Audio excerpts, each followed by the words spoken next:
It was 10 degrees C on Christmas Eve, and my dad shoved me outside like I was nothing. One second I was at the dinner table, the next I was standing barefoot in the snow because I talked back. I watched them open presents through the window while my fingers turned numb and my breath vanished in the cold.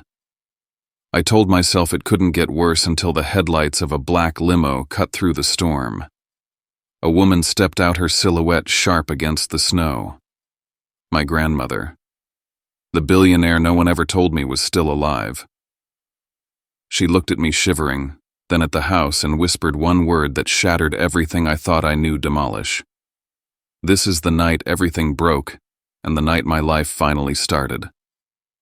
Before I share my story, I want to know you are here with me.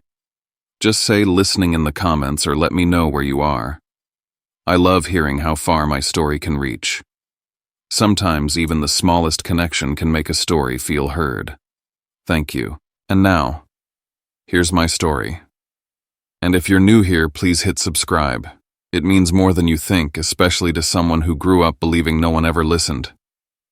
My name is Axton Vale, and this is what really happened. The wind on Iron Hollow Ridge cut through my clothes like it was punishing me personally. Montana nights were already brutal, but Christmas Eve at nearly 10 degrees C felt like the world itself wanted me gone. I stood on the back porch of the Vale house staring at the warm glow bleeding through the kitchen windows while the cold gnawed at every inch of my skin.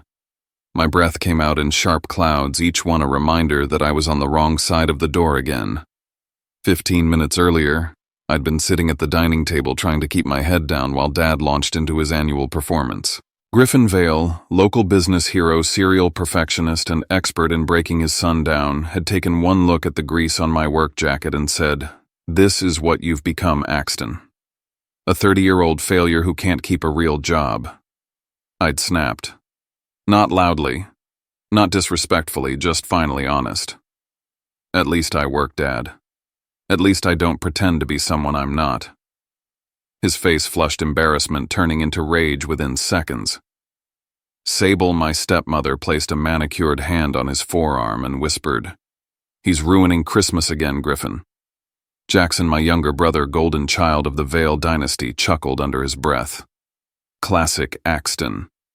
Can't even show up to dinner without embarrassing himself. That was all it took. Dad grabbed my arm, yanked me up from my chair, and marched me through the kitchen. The anger rolling off him was so hot I could feel it even now in the freezing dark. He shoved me out the back door, tossed my jacket onto the steps, and turned the deadbolt. Just like that. No second thought. No hesitation. Merry Christmas, son. I'd stood there stunned at first, my mind refusing to accept what had just happened. But reality hit fast when the cold began seeping through my socks and thin shirt. Through the window, their laughter drifted out, Sable clapping her hands as she unwrapped a necklace, Jackson tearing into some expensive gaming setup, Dad raising a glass like he'd earned peace.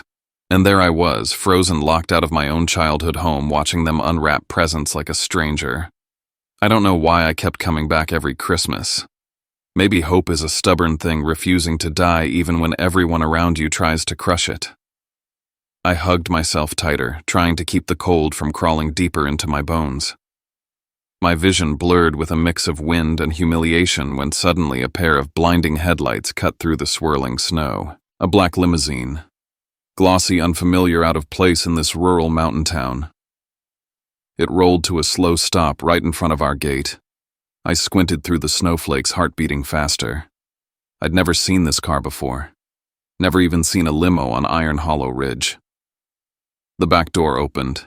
For a second, all I could do was shiver and stare, breath caught halfway in my chest.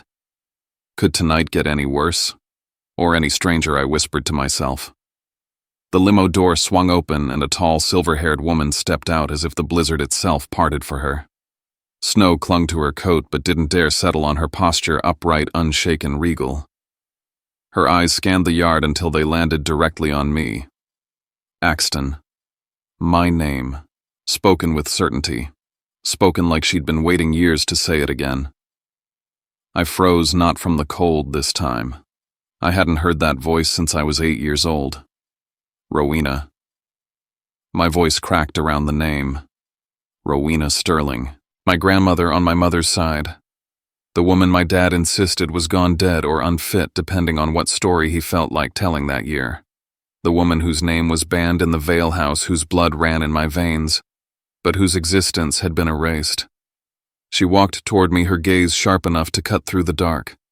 When she saw my trembling hands and snow-dusted hair, something changed in her expression, ice melting into fury. "What did they do to you?" she asked quietly, but her voice carried the weight of a storm. I didn't answer. I didn't have to. Her eyes slid past me to the warm, glowing windows where my family sat laughing. The anger that tightened her jaw was instant, raw, protective, terrifying. Then she said it. Words that made my breath hitch. "You never deserved this, Axton, especially not when you're the last rightful heir of the Sterling line." I blinked. Hard. What? But she wasn't done. "I've spent years trying to reach you," she said, her voice low. Letters sent back, calls blocked, addresses changed, every attempt erased. A cold spike of realization pierced through me, a different kind of cold than the snow. Dad had done that. He'd cut me off from her before I even knew I had a choice. My heart beat loud enough to drown out the wind as Rowena stepped past me, staring directly at the house I'd grown up in, the same house that had pushed me out into the snow without a second thought. Snow swirled around her boots as she lifted her chin toward her driver, a tall man in a black coat. Her voice was a blade, one single command: demolish. I stared at her, breath frozen midair. I wasn't sure whether she meant it literally or as an expression of rage. But then the faint sound of engines rumbled from down the hill, heavy diesel engines, followed by radio static, followed by rotating warning lights cutting through the dark. That's when I realized it. Demolish wasn't a metaphor, and whatever was coming was already on its way. Snow kept whipping across the driveway, gathering around the wheels of the demolition trucks that pulled in one after another. Their headlights cut across the property like searchlights bouncing off the metal barricades the county deputies were unloading. Within minutes, the quiet ridge transformed into a controlled operation site. Iron Hollow sheriff units parked in a tight formation. 2 SUVs marked with the Sterling Dominion crest rolled up behind them, and a man in a charcoal coat stepped out holding a thick folder of legal documents. Everything moved with terrifying precision, as if this moment had been rehearsed for months. Maybe it had. I stared at the scene unfolding, my breath shaking with each exhale.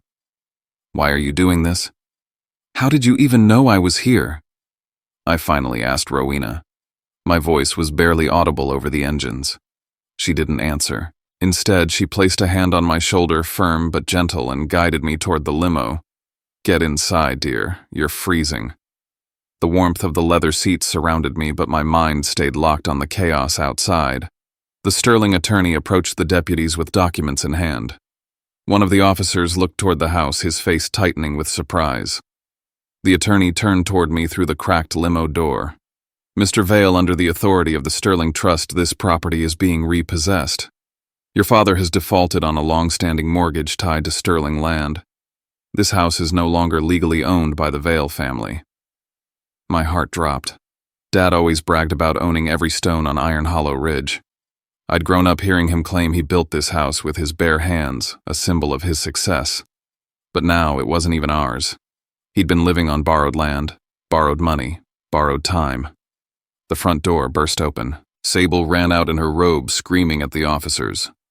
"You can't just take our home. This is harassment. Griffin, get out here." Jackson followed behind, her phone raised, already filming.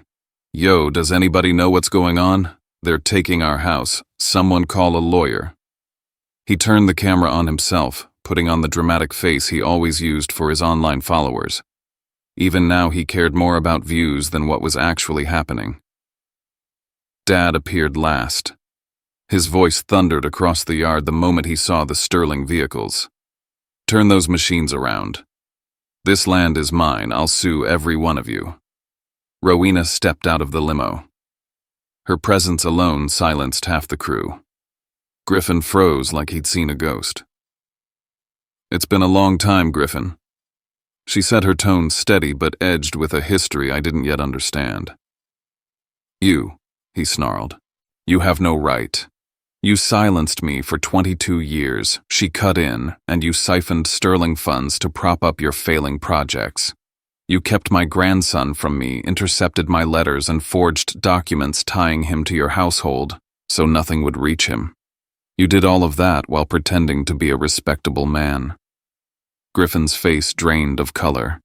Then came the denial, sharp and predictable. Lies. All lies. But his eyes kept darting to the deputies and the attorney men who weren't listening to him anymore. I watched my two worlds collide in front of me. The family I grew up with, loud and flawed and cruel, and the grandmother I barely remembered standing there with power purpose and a rage that felt like it had been waiting decades. My chest tightened. For the first time, I wondered just how many lies I had swallowed over the years. What else had Dad taken from me? What else had been rewritten? Then Rowena looked directly at me. You deserve the truth about your mother, she said. She didn't die the way he told you. The ground felt like it shifted beneath me. My mother's death was the one story I had never questioned, the one thing too painful to revisit. But now she was telling me it wasn't true. Before I could speak, the deputies finished taping up the property. A bright orange notice was stapled to the door. Sable screamed. Jackson kept filming. Dad tried to push past an officer and was immediately restrained. The house, my childhood home, was officially condemned. Rowena touched my arm. It's time to go. I stepped into the limo, watching through the tinted glass as the Vale house my entire life as I knew it was sealed off. For the first time I understood that walking away might be the only way forward. And now I had to decide whether I truly wanted answers, even if they destroyed every memory I had left. The drive out of Iron Hollow felt unreal, like someone had lifted me out of my life and dropped me into another man's story. Snow blurred into white streaks outside the window, and the leather seat was too soft, too warm, too unfamiliar. My hands wouldn't stop shaking, not from the cold anymore, but from everything I had just witnessed. Rowena sat across from me, studying me with an expression that was equal parts relief and heartbreak. You're safe now, she said quietly. Safe. I didn't even know what that meant anymore. We flew through the night toward Aspen, Colorado, where the Sterling estate loomed like something out of a world I had never belonged to. Massive iron gates opened without hesitation. The driveway stretched longer than the entire street I grew up on. The house itself, no, the mansion, rose behind the pines, glowing gold against the snowy mountains. I stepped out of the limo, feeling like an intruder. Inside, everything was polished stone, warm lighting paintings worth more than anything the Vales had ever owned. Staff moved respectfully around us, as if this moment had been anticipated for years. When we finally sat in a private study, I asked the question that had been burning through my mind since she appeared in Iron Hollow.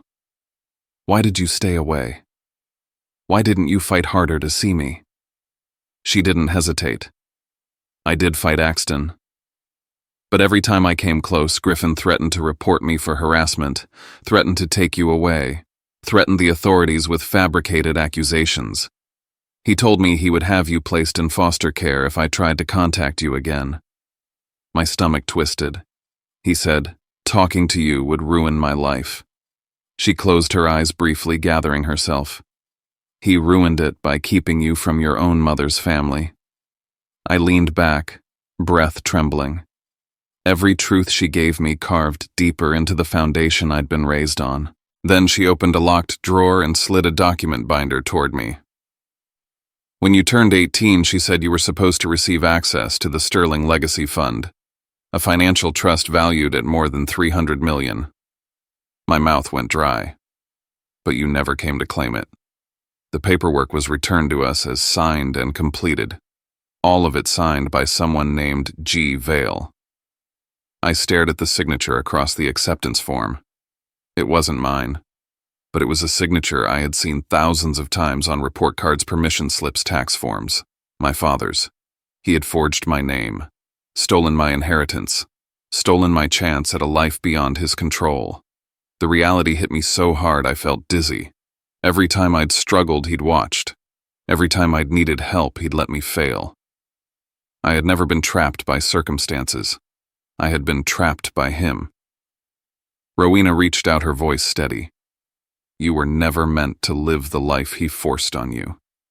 And now that he knows I've found you, he will not sit still. As if on cue, her assistant hurried into the room with a tablet in hand. Ma'am, we have a security alert. Someone attempted to access old medical files belonging to Ms. Vale Axton's mother. And someone also tried to pull Axton's hospital records from when he was a child. My heartbeat stopped. Who? Rowena asked. The assistant turned the screen toward us. A security camera photo captured the man at the records office. Griffin Vale. Something inside me cracked. If he was digging into those files, then the story of my mother's death, the one he'd repeated my whole life, might have been a lie. I stood up, feeling the ground shift beneath me again. I need to know what really happened to her. Rowena nodded. Then we searched together. But you must understand, once we start, there's no turning back. I swallowed hard. I'm ready. And for the first time in my life, I meant it. St. Lupin Medical Center sat on the edge of Denver, a gray stone building that felt colder inside than the snowstorm outside. The fluorescent lights hummed overhead as Kieran and I stepped through the sliding doors, each footstep echoing with the weight of answers I had chased my entire life. I'd imagined this moment countless times, imagined finding a neat, simple truth about my mother's death. But the air in that hospital felt heavy, like the walls themselves were preparing to break something open. We approached the records counter, and the moment the elderly nurse looked up at me, her breath hitched. Her eyes softened in a way no stranger had ever looked at me. My God. You look just like her, she whispered. You're 22 years too late, sweetheart. Her words sank into me like ice. Before I could ask anything, she motioned us closer, lowering her voice. You're looking for your mother's file, aren't you? I nodded. She typed a few keys, frowned deeply, then turned the monitor so I could see. A red stamp covered the screen from corner to corner. Sealed by court order. My chest tightened. Who ordered it? She hesitated only for a moment before saying the name I had begun to fear in a new, darker way. It was sealed by Griffin Vale. For a second, I forgot how to breathe. Griffin had sealed my mother's medical records. Why? What was he hiding? The nurse's eyes darted around the room, and she slid a thin sheet of paper from her pocket. I shouldn't do this. But your mother was an angel, and what happened to her? It wasn't right. She handed me a faded photocopy, barely legible. It's all I had time to grab before everything got taken. I unfolded it with trembling hands. The intake notes were smudged, but one line was still clear. Trauma from blunt force impact. Suspected domestic assault. Not a car accident. Not a fall. Not bad luck. Violence. Suddenly, the memories of my childhood, the scratches on Mom's arms, the bruises she brushed off as clumsiness, her trembling smile when she said she fell again, all snapped into place like a nightmare I'd been too young to see. My voice came out hoarse. He did this to her. The nurse's eyes filled with sorrow. There's one more thing you should know. Someone witnessed what happened that night. A security guard. Name's Marcus Tiller. He retired years ago, lives near the Wyoming border now. He called asking about you once, but no one answered him. My pulse hammered. A witness. Someone who saw the truth. Someone who tried to help. I turned to Kieran. We need to find him. Before we left, I called Rowena from the hallway and told her what we found. She didn't sound surprised, only worried. Axton, this is where your father becomes dangerous. You're getting close to what he buried. She wasn't exaggerating. When we returned to the Sterling estate, Kieran met us at the gate with a warning. There was a car parked outside for half an hour. No headlights, no movement. Security traced the plates. North Star Inn. My stomach flipped. Another Vale company. Another sign my father was watching, waiting, hunting. Pack tonight, I told Kieran. We drive to Wyoming before sunrise. Because now I knew Griffin wasn't just hiding the past. He was willing to bury anyone who tried to uncover it. We left Aspen in the dead of night, the mountains towering above us like silent giants as we drove over frozen passes. The heater blasted on high, but my hands wouldn't stop shaking. Every mile toward Wyoming pulled me deeper into a version of my family's story that terrified me. I wasn't just chasing answers anymore, I was chasing the truth about the man who raised me, the man who might have killed my mother, the man who had spent decades making sure I never learned the truth. By dawn, we reached a stretch of snowy flatland dotted with old ranch houses. Marcus Tiller lived in the last home at the end of a gravel road, a small wooden cabin with smoke curling from the chimney. When he opened the door and saw me standing there, his expression collapsed into shock. "You're her boy," he whispered. "You look just like Lily." Hearing my mother's name spoken so gently nearly broke me. He invited us inside, and as we sat near a crackling stove, he began to talk. His hands trembled as he reached for a cup of coffee, but his voice was steady, too steady, like he'd rehearsed this moment for years. "I saw it," he said. "I saw what he did to her." My breath caught. He continued. "Your father pulled her out of the car, screaming. She begged him to stop. He shoved her hard. She hit the pile of lumber behind the maintenance shed. I ran toward them, but he threatened me. Said he'd have me locked up if I interfered. She was bleeding, but alive. He dragged her back into the car. Drove off. Every word felt like a blow. I forced out. She didn't die immediately. Did she?" Marcus looked down at his hands. "No. She made it to the hospital. She was conscious. She kept saying one thing over and over to the doctors and the nurses." He took a long, shaky breath before meeting my eyes. "She begged them to protect you." My throat closed up.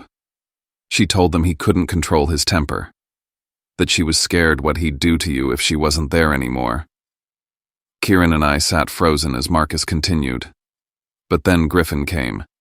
He claimed he was her medical proxy, pulled out paperwork, threatened a lawsuit. Within an hour, everything changed. Her chart, her diagnosis, the official report. I felt sick. "So the accident story bought and paid for," Marcus said. "The doctor who signed off on it. Well, you should hear this." He reached into an old metal box and pulled out a tiny recorder. I made a copy before they erased everything else. Been keeping it safe in case you ever came. He pressed play. Static crackled, then a man's voice, shaky, nervous. "Griffin, I did what you asked. No one will question the file." Then my father's voice, colder than I'd ever heard it. "Good. Because if anyone connects me to what happened, I lose everything. And that boy, he's mine to raise, not hers." My stomach lurched. And then, the faintest whisper. A woman's voice. Weak, fading, but clear enough to shatter me. "Don't let him near Axton. Please, Gus, save my son." My mother's last plea. Her final act, protecting me from him. Before I could fully process the moment, the back window exploded. Glass rained across the room as a rock thudded onto the table with a note wrapped around it. Kieran reacted instantly, pulling me low.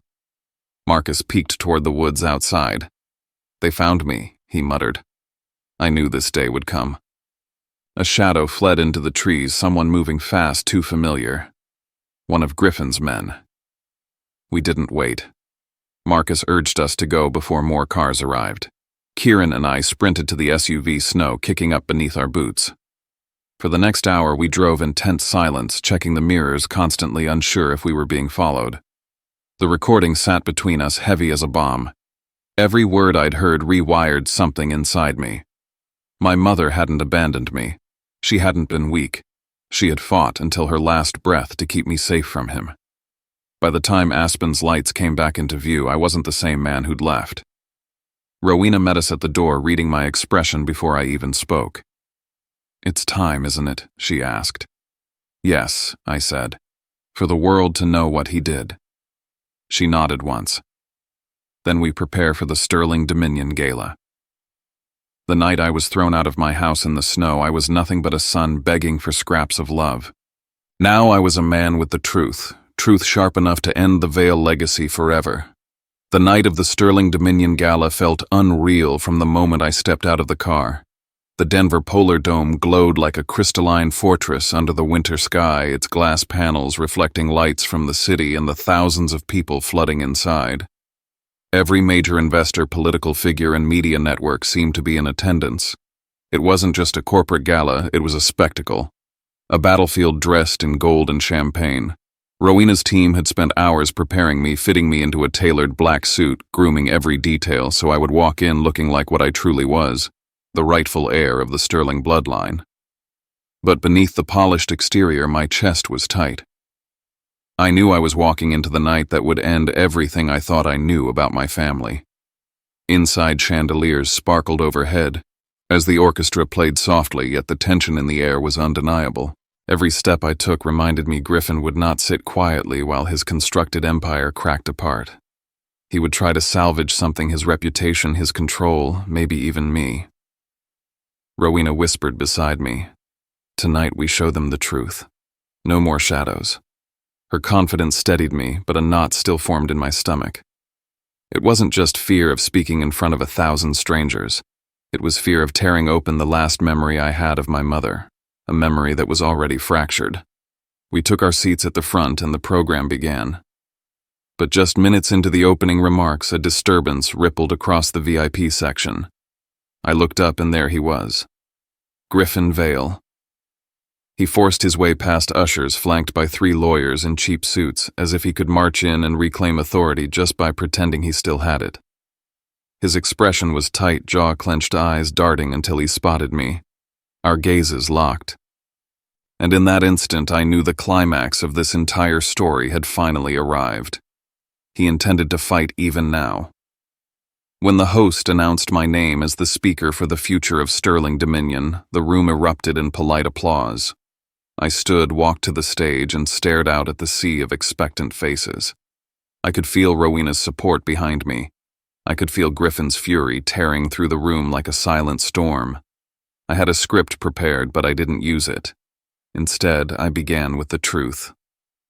"I'm here tonight not just as a successor," I said, voice steady, "but as a man who almost never knew the family he came from." The room quieted instantly. I grew up in a house where my mother's name was erased, where my grandmother's letters were burned before I could read them, where the truth was buried under fear. This past Christmas, I was thrown out of that home, into the snow, into the cold, just for speaking up. The murmurs began soft but growing. I took a breath and pressed forward, and now I'm here to speak about everything that was kept from me, everything that was taken.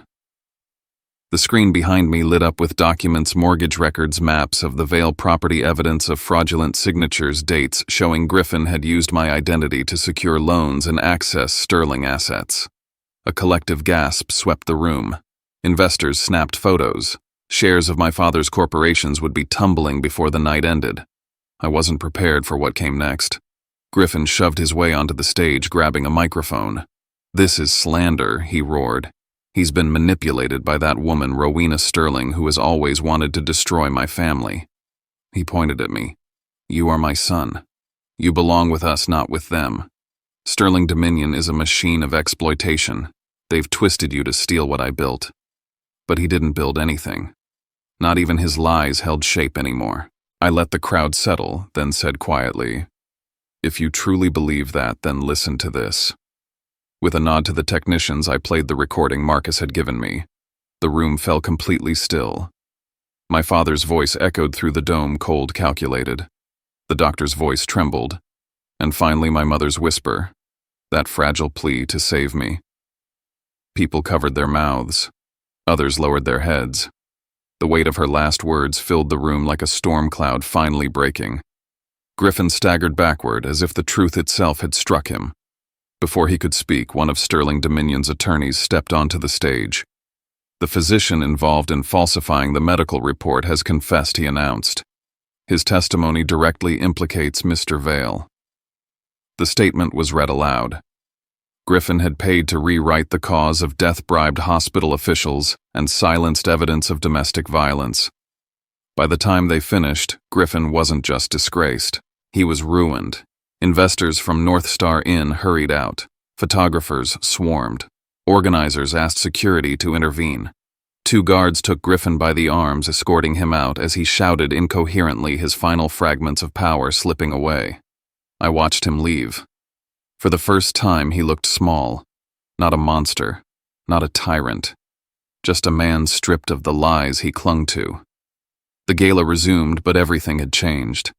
As the applause rose around me, as reporters scribbled notes and cameras flashed, I realized the end was close, but the aftermath would be its own battle. I stepped down from the stage knowing nothing would ever be the same again, and for once that felt right. The morning after the gala, my phone buzzed non-stop.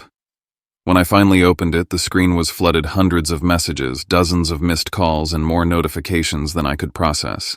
News outlets from Denver to Montana ran headlines about the sterling heir confronting his father in front of the entire financial world. Clips of my speech and the audio recording had already gone viral. I wasn't prepared for fame, not the sensational kind, not the painful kind that comes from exposing your own family, but there was no turning back now.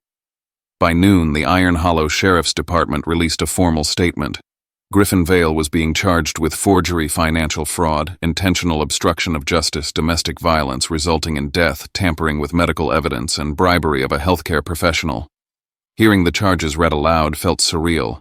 I didn't feel triumphant. I didn't feel broken. I felt balanced, like the world had finally acknowledged the truth I'd carried unknowingly for decades. Sable vanished from town within hours of the news breaking. Jackson tried to distance himself publicly but ended up digging his own grave when old videos resurfaced, clips of him mocking me, belittling me, laughing as I was thrown out into the snow. Brands cut ties. His followers turned on him. And for the first time, I didn't feel the urge to rescue him or anyone else. Some endings aren't tragedies. They're consequences. At the Sterling estate, Rowena stood beside me as she made an announcement she was transferring management of the Northern Mountain Division of Sterling Dominion to me. It wasn't just a title, it was a place to rebuild myself, my future, and the legacy of the family I was meant to have. With Kieran Holt as my senior advisor, we began structuring new initiatives. My first directive was personal, a fund to support children affected by domestic violence, and another to protect workers exploited by powerful families, both in honor of my mother. Later that week, Rowena's legal team uncovered something else. A letter. A letter my mother wrote to Rowena days before she died but was intercepted and never delivered. In her handwriting, she wrote about wanting to leave Griffin, wanting to take me and return to Aspen where she and I would be safe. She wrote about fear. She wrote about hope. She wrote about love. She never got the chance to send it. Reading it felt like someone had placed her hand in mine after 22 years. When I finally returned to Iron Hollow, the Vale house was gone.